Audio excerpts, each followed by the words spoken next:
YouTube. It is me, the Artisan MC, back at you again with another CArtisan stream. Like, share, subscribe, so you can feel for a while. Got to get back to doing things that I like, what I enjoy. It's amazing how much 2 weeks can reset you. Get you in a different mind state for what you were supposed to be doing anyway. You can get bogged down with BS more than living your life, moving through your life.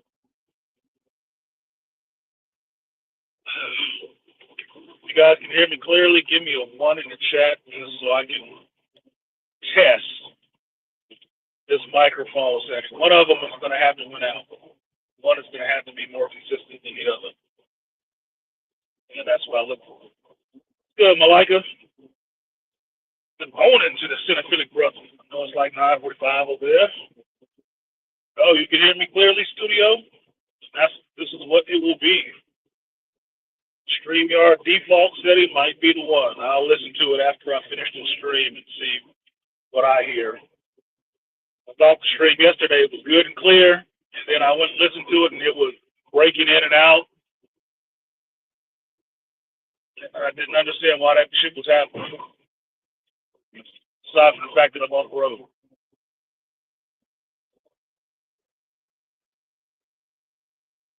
Cross is Amazon's #1 show. Okay, Malika. Thanks for hitting on that, buddy. Because that will feed into the title of this stream, which was Swimming Against the Stream. After all these crappy TV shows that have come out this year, all this actual fervor over with women going through the BS, throwing all their hatred against Donald Trump, that he was the first man that ever walked the face of the earth, balding or whatever, right? The whole political process swooped up the manosphere, which makes sense because we push for men's rights. It swooped up geekdom because it's women complaining about stuff and men being marginalized in roles. The hero's journey, as Neurotic would say, and the Mary Sues have come in and taken over, keep pointing the finger, sucking so bad, and not doing the numbers they're supposed to because you want to shut up and eat your greens like Mama said.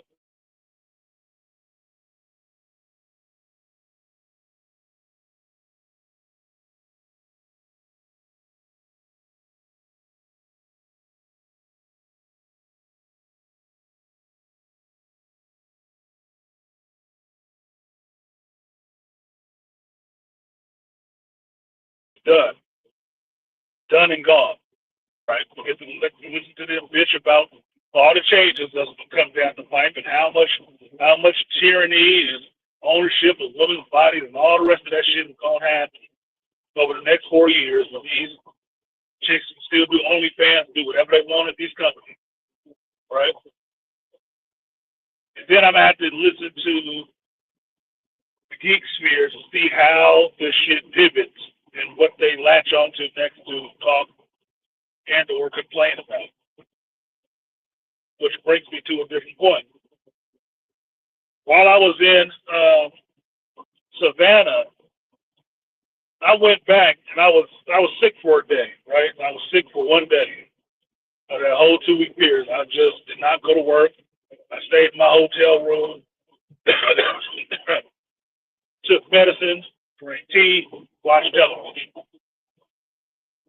And in that time, I went back and I watched a couple of movies over again, right? One show and a few movies.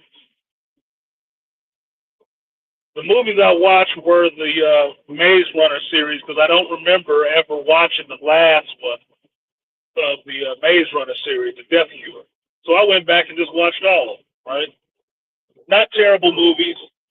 It just really made me think which one came first? Was it Last of Us or the Maze Runner books? Because they had the same zombie plant element in it. And in the Maze Runner, it looked freaky as hell. That shit freaked me out. The first time I watched it, I was grown ass enough. That did not look okay. And watching The Last of Us didn't make it any better. Right? But beyond that, I went back and I watched Andor. Right? I watched Rogue One, and then I watched Andor again. And I really started thinking how good of a show that was and why it was a good show. Right? Because I didn't remember that in Rogue One, Tony Gilroy had worked on Rogue One. Right?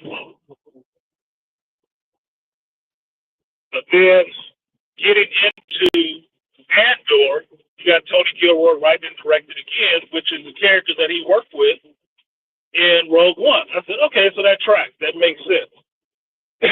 But I started thinking about this, really little watched show by the masses and why they didn't think it was that good in the Star Wars franchise. Right? Morning, Soul. And I really got to it. I said, what was so not good about Andor that was so good about Rogue One, given that same guy worked on both of them, right? What worked and what didn't work. Now, the main complaint that I keep seizing on, that my mind keeps grabbing about Andor, was the one that I heard was saying that Andor was not hopeful. It was not hopeful. You're like, well, not really supposed to be. It's supposed to be about how the Empire starts taking them out. Right before Rogue One. Right? But at the same time, people don't make that criticism of Rogue One, even though in Rogue One, you know how it's going to end. Yes, the Death Star plans are going to be given to the rebels, and they going to yeet it out of there and pass it off to Obi-Wan, and, the story is going to go forward with Star Wars. But, those people die. There is mass destruction levy in Rogue One. Jeddah is destroyed. The main city of Jeddah is destroyed. Saw Gerrera is killed. All the people in that party of Rogue One are killed. Even Bodhi, the Imperial pilot, who even brought him the information like, nah, I got information. Galen Erso told me. All of those people died. All of them. But it's not seen as a hopeless movie, which I found very interesting because the point at which they are, Andor is dark. Mind you, this comes after the Andor series that they have now shortened for season 2. So he has done some dirt in his time. He has killed, allies and lost friends and all the rest of this kind of shit. So I find it very interesting that Andor, the show, is considered hopeless. But Rogue One, the movie, timeline-wise, that comes after Andor, is really celebrated. Even with a lead female character. Now, I don't dislike either one of them. I like both of them. They're both good. And I look forward to seeing Andor season 2. But going back and watching Andor reminded me of the fact that how much good stuff was in this show, how much good dialogue and writing and stories were in the show, and it felt like Star Wars, and how much absolute crap was in The Acolyte, Obi-Wan, shows like this that the same company put out is telling us is mad at us because we don't like it. But you have to think about it in a weird way. How does this other stuff work? Because Andor is an original character by Lucasfilms. That's an original character for them. He didn't exist before Rogue One, and nobody was really interested in seeing the show because they were saying about it the same way they were talking about the Penguin. Who wants to see a spinoff show of this fucking character you didn't care about? Absolutely same stuff, right? But here it is. Penguin was a great show. Andor was a good show. To the people who watched it, it was. It's a damn sight better than any of the other stuff that you saw.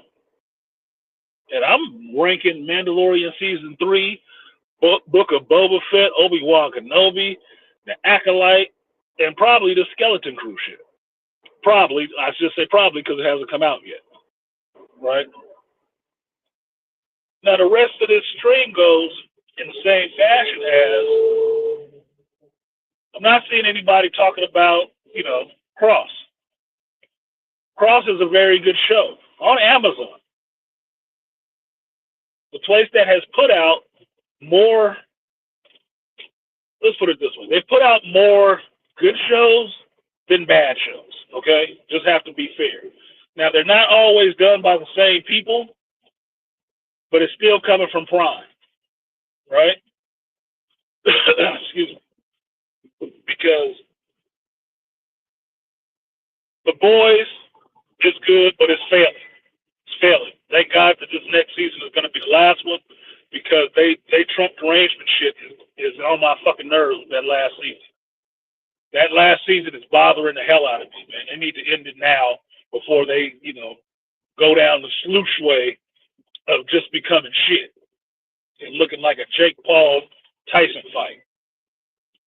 Completely performative, no real stakes. Right?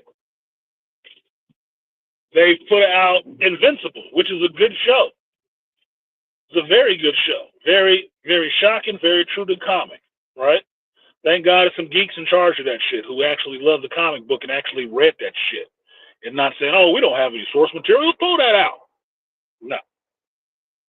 Right? It's actually a good show. Cross is another one of those good shows. And I made this point the other day that it's weird that Prime does better with male-adapted books, right, than this other stuff that they can force a feminine agenda into. Because I don't care what you say, I'm not watching Wheel of Time. I'd rather go back and read the books. I'm not watching that shit. And Rings of Power, I completely passed on the second season. I am not watching that shit. I was sick, and I still didn't want to watch it. Still didn't want to waste my sick time in bed to watch that bullshit. No, fuck that. Okay. So it's a weird thing that when you come to a show like Cross, which is another very series that sells a shitload of books. I like James Patterson. I like the way he writes a lot of his books, right? He sells a shitload of Cross books. And he's been black forever. This is not a race swap or no bullshit like that. This has been the character from inception. And it sells a bunch of books. But nobody is really trying to promote or watch that show. Not even any of these, kind of out there black geeks. They're not. Why not? Well, what came to me was you're not following the stream. You're not riding the coattail of what you're supposed to be talking about, or the algorithm or whatever. Right? If that's not bubbling the algorithm, you shouldn't be doing it. Well, here's how I understand the algorithm shit works. If you talk about it, and you talk about it enough, it starts bubbling in the algorithm. Y'all tell me, is that not how the shit works? Or is it just the way that the algorithm works that you got to go where the biggest herd of lemmings and sheep are running to get your shit seen. That you're not actually doing content, you're doing content to chase the ambulance. I'm just curious. Because in a world of supposed ideas, there should be a myriad of ideas in content, right?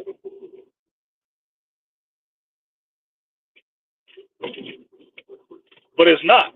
It's very narrow, and it's very. I don't have anything else to actually, you know, dummy account, so your algorithm will feed you some other interesting stuff, some new information, and not the same regurgitated shit that 7 other fucking content creators all repeated the same way. Kind of like mainstream media. Excuse me. What's good?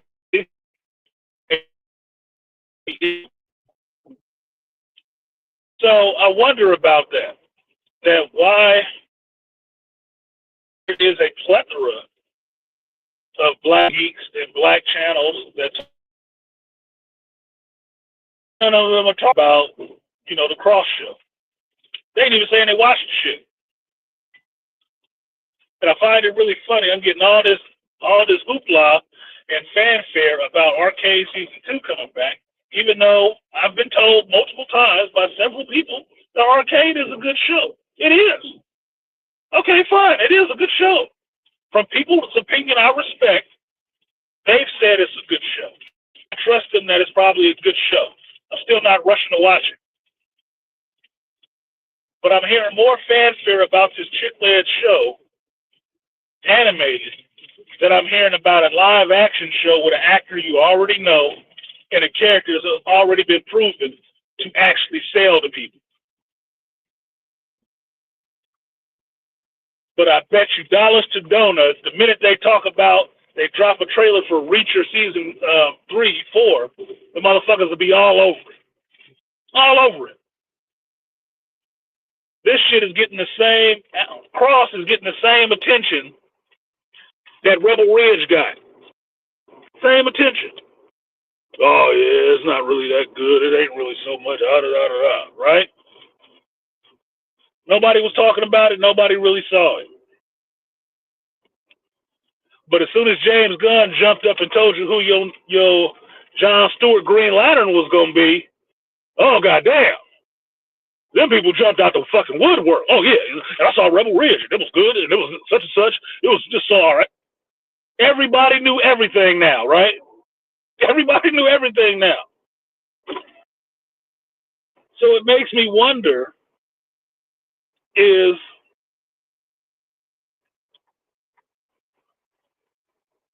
there really original content put out on YouTube, or is that original content just factory restamp shit, just like, you know, the Marvel way of making fucking movies right now? Is it live or is it Memorex? One second, I gotta run through this checkpoint.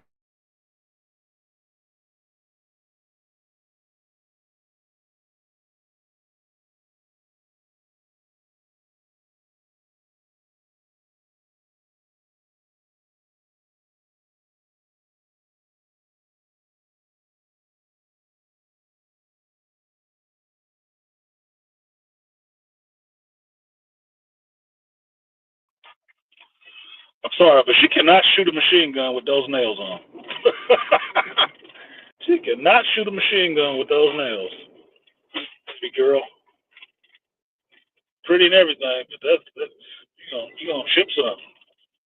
You're gonna chip some. Anyway, that's my question. That's why I think why there is not enough counter stream content. Because think about it this way. I do my streams, I make my version of content, right? What up, Ward? Ready? But I am also a viewer. I'm a sub to many channels. right? And what's the hardest thing I found while I was gone, when I wasn't, streaming a lot, right? The hardest thing I found was content to watch. Now it could just be my algorithm because I end up ingesting a lot of geek shit. But when I was going through content to watch, it was all the same shit. All the same shit. They saying the same goddamn thing. It's the same people on the same fucking panels talking about the same shit they was just talking about on their show. And so I'm wondering and waiting to see where's the originality coming from. Because yeah, you can fill up a chat box with 2,000 people, but all it's fucking 7 content creators up there. Well, it shouldn't be 2,000 people in there. But if you divide that by the number of faces that's on there, okay, well, it's probably not that much, is it? It's not like, you know, Angry Man pulling 1,000 people and it's just him up there talking his shit, spitting his views, giving you his perspective. No, they got a gaggle of content creators up there, all at the same time, and all reaping the benefits of the same shit, but still talking about the same talking points they got from somebody else's channel. So it just makes me wonder, man, like where do you get the original ideas? Who is it that takes, if you want to say, is algorithmic or sub supremacy shit? Who is it that takes the hit to bring you actually the new content about the new stuff that's actually out? Is it just on the smaller content creators? Because nobody else who is actually making a living off of this shit wants to risk their channel or their viewerships to touch it? Is that what it is? Can it really be said that you're doing it for the love of it if you won't jump into something that's actually interested in your field of said study without there being some monetary incentive behind it? Malika, look, 5% originality, 95% echo chamber, and unoriginality. I can agree with that. I can agree with that. I didn't tell y'all this, but when I was in Savannah, I had one geek night. I had one geek night that was good for me, and I went and played in a pre-release. I did tell you guys this, but I played in a pre-release at Morning Star Games in Savannah. Shout out to them, right? Excuse me. And it was almost a cathartic experience being back in a citadel of geekdom, doing geek shit that I love doing with a bunch of other people who was doing the same damn thing. And we wasn't doing nothing but sitting up there at the table playing Magic the Gathering. And I enjoyed that shit so much. It felt like such a refilling of my damn soul, you just don't even know. And how much I miss having those in-person conversations about geek shit. Because you know what I didn't hear when we were talking about it? The same talking points coming out of them 6 dudes' mouths. I didn't. Didn't hear them repeat the same shit. Even talking about the same topic. Didn't hear that shit at all. And that's what I find I miss. That they talk about everything else, but I only get glimpses, like Malika is saying, 5% of their originality, of who they actually are. And that kind of bothers me in a way because it makes it tough for me to watch content. Like today is Wednesday. Okay, I know in 2 more days, one of the content creators that I watch who just reviews movies, and it's a chick, she just reviews movies. She's going to have a new video out for a movie she reviews, and it will be the first time she saw that shit. And you know what? When she watches it, I know goddamn well I'm not going to hear the same take I heard from 5 other people that may have seen this shit before. I'm not. I know that verbatim. But I tell you what, today, just today, if some new geek news drop or whatever, you will hear at least 7 content creators repeat the same shit. 7 of them.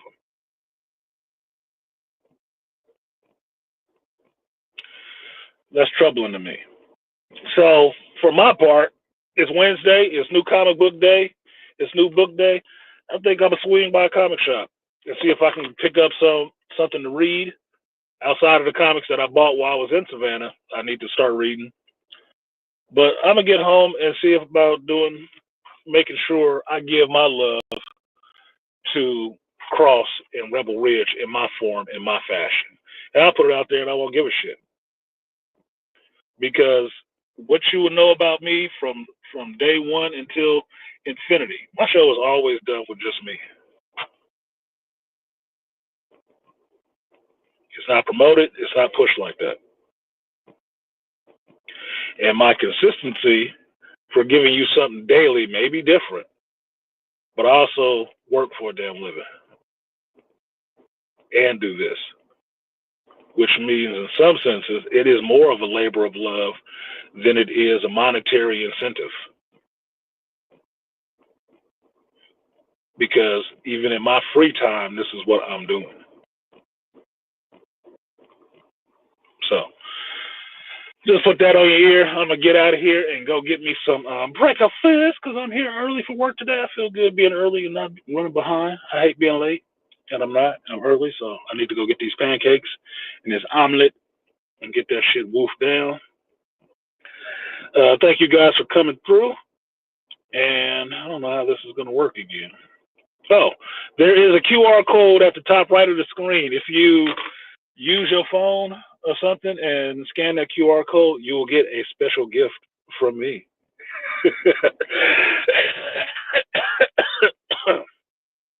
If you've seen this on Instagram, don't say anything. It's fun for everybody, and it's not personal. It's not personal. It's just fun because I love y'all. So, oh, thank you, Sally. She said, "Have a great day." You have a great day too, man. Save somebody life or something. Poke them in the butt. Something. Artisan, find it in being with your own tribe is refreshing and healing. It is, Malika. You just it is. It is. This fan expo is about to happen up here in San Francisco on the 29th, and I'm going to that shit. I have to go to that shit. Why? Just because I want to just re-immerse myself in the waters of Lake Minnegica. I mean, I want to be around that. I want to be back in that flow of being able to feel that shit. Because I miss it. I really do miss that shit.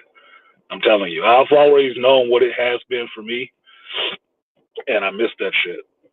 That's why I've stayed away from comic shops. But when I was in Savannah, I went in like 2 of the 3 that was close by just to peruse and inspect and feel that shit. And I spent money in each one of them.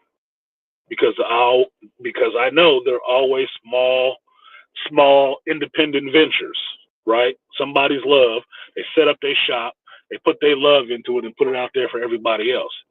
So whether it does good or bad or barely making the margins, they still doing it every day because they're doing it for the love. It ain't because it's a cash cow. So I spent money in there. I spent more money in the card shop than the other one. But the other one has some awesome shit in there. I got pictures. So I might have to put them pictures together so that you guys can see it. But they had fucking Castle Grayskull, the flag still in the box. The G.I. Joe aircraft carrier, the flag still in the box. It was an awesome shop. They had a bunch of awesome shit in there. Pricey, but it's a small shop. And I heard the same conversation happening in the back with the owner that I was having in the comic shop. Which was funny.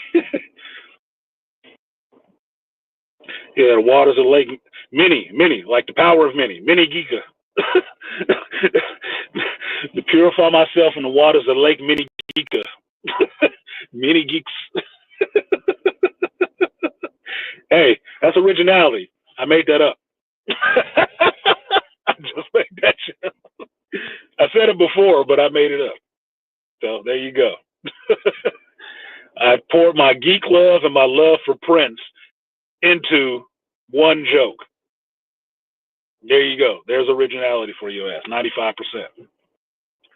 Unrehearsed, live, not Memorex. But let me go ahead and get out of here. So hopefully when I hit this end button, it doesn't shut off. It actually goes to the outro. But StreamYard is doing new shit, and then we'll see if it actually works. So peace, you guys. You have a great day.